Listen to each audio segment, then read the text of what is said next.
André-Philippe Gagnon, merci de prendre le temps de discuter avec moi aujourd'hui. Ben, merci à toi, merci de l'invitation. Vous êtes présentement en tournée avec votre spectacle Monsieur Tout le monde. À quoi les spectateurs peuvent s'attendre avec ce spectacle?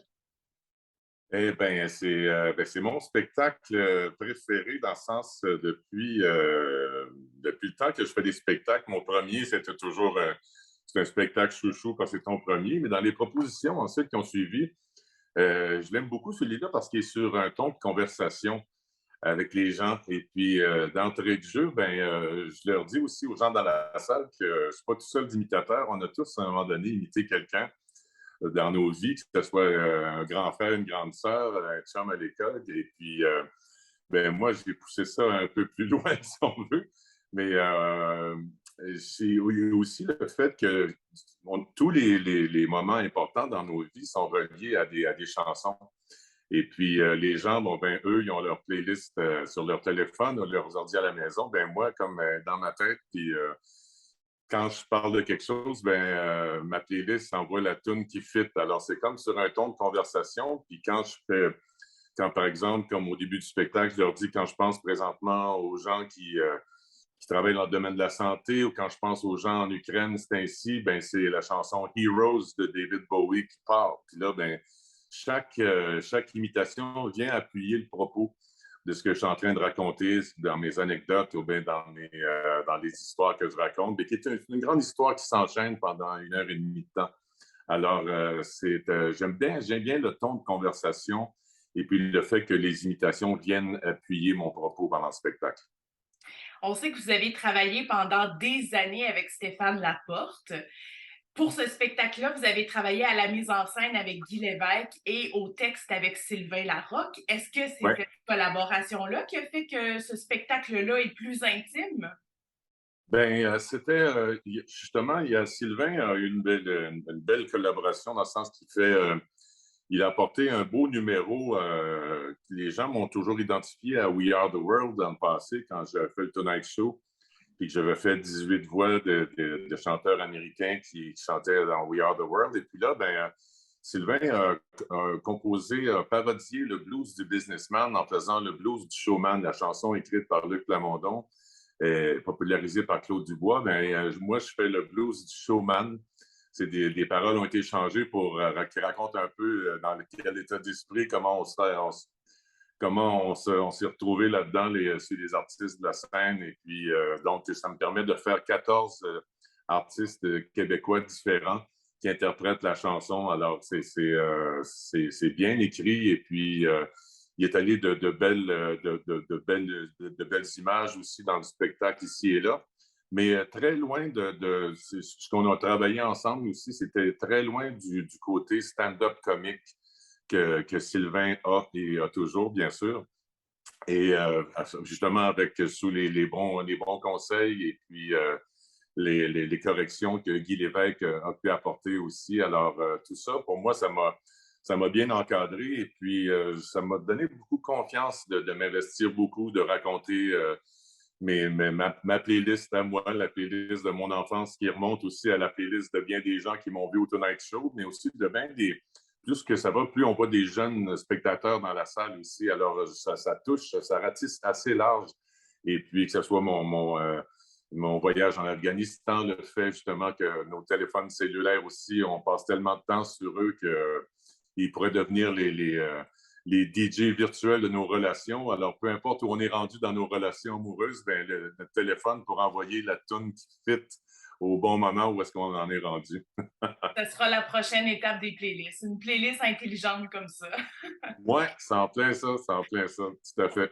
Au niveau de la mise en scène aussi, vous êtes entouré de projections vidéo qui appuient chacune des imitations.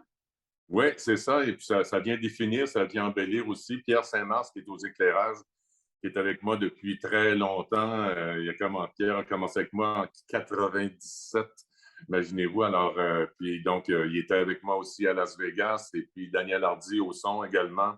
Les chansons, ça démarre au quart de tour. Alors, tout ça est bien emballé. Puis justement, on a dans l'hommage aux femmes qu'on fait à un moment donné, bien, il y a une belle projection d'une mosaïque des filles et des femmes importantes dans ma vie, dans la vie de Sylvain Larocque, Guy Lévesque, Daniel, toute mon équipe aussi. C'est toutes des photos de leurs filles, leurs blondes, leurs mères. Et puis, c'est projeté derrière. C'est un beau moment émouvant quand je chante justement la chanson de Julien Clerc, Femme, je vous aime et tout ça. Alors, ça fait, entre autres, c'est un tableau intéressant qu'il y a, mais il y en a, comme tu disais, pas mal. Alors, je suis bien content.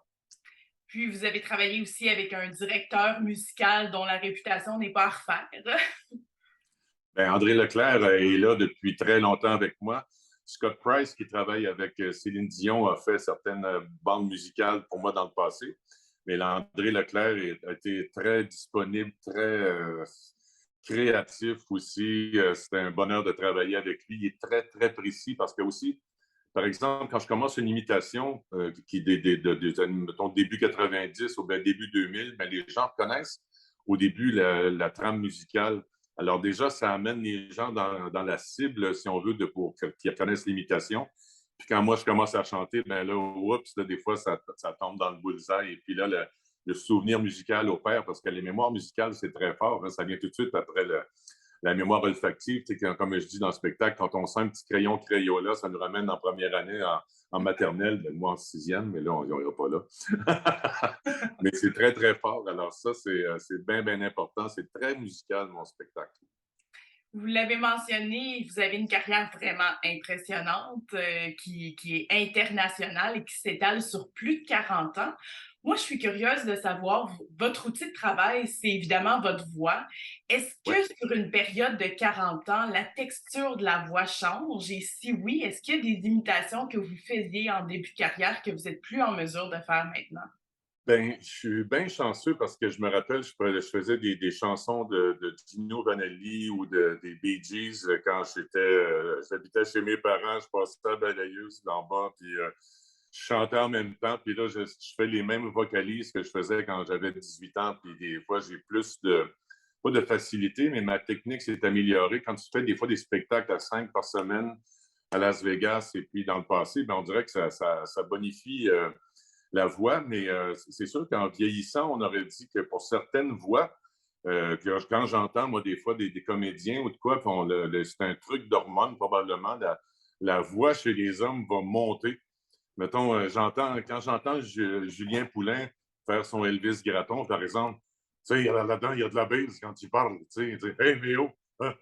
Mais à cette heure, quand on entend Julien Poulain parler, il parle plus comme ça à cette heure. Sa voix est plus haute. Il y a moins de base dedans.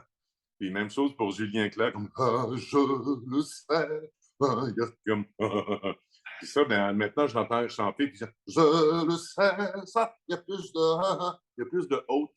Alors, ça, il faut que quand j'écoute Frank Sinatra aussi, ben, des fois, il y a sa voix quand il était jeune, il y a sa voix au milieu de sa carrière, puis sa voix aussi qui a changé quand il a fait tous ses duos en 98 vers la fin de sa carrière. Alors, pour moi, il faut que je m'ajuste, mais j'ai la chance que la mienne, surtout, j'avais la mauvaise habitude de fumer à un moment donné dans ma vie. J'ai abandonné ça il y a longtemps. Fait que quand j'étais à Las Vegas, justement, et puis ça a permis, je pense, de garder ma voix neutre, qu'elle n'ait pas de trop de poussière dedans. Alors, on va toucher du bois, là, mais je suis bien chanceux. Mais tant mieux, à notre grand plaisir à nous de pouvoir justement voir T'es bien gentil. l'étendue de votre registre. On vous a surnommé plusieurs fois l'homme aux 400 voix. Euh, Est-ce qu'on a des voix préférées quand on est l'homme aux 400 voix? Ben, c'est celle que le public aime. Quand je fais mon David Bowie, les gens aiment bien ça. Quand je vais faire mon Barry White aussi, c'est les gens aiment ça aussi. Quand je m'amuse, des fois, quand je fais juste des sons, des fois, juste de gouttes d'eau, comme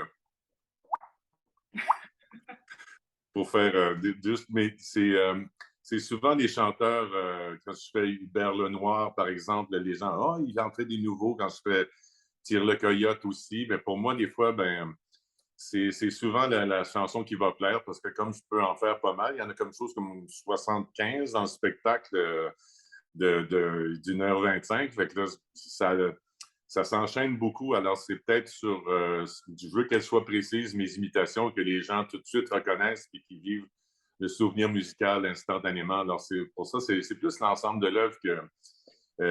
Avant, je faisais un saxophone, c'est plus dans le spectacle ça. Le We Are the World a été remplacé par le blues du showman. Et j'ai rajouté des chansons. Il y a Rag and Bone aussi, là. I'm only human, ce genre, des nouvelles voix également. Alors, des fois, c'est comme les gens disent oh, oui, en fait, il a fait ça là aussi. Alors, c'est l'effet de surprise pour moi qui est bien le fun. Ben justement, si les gens veulent aller découvrir ces nouvelles voix et entendre les 75 quelques succès que vous allez interpréter, je rappelle aux gens que votre spectacle Monsieur Tout le Monde sera présenté au Théâtre Lionel Groux les 9 et 10 septembre prochains. Et pour des billets, c'est au odscène.com. André-Philippe, un grand merci. Merci à toi. Bonne journée. À très Bonne bientôt. journée.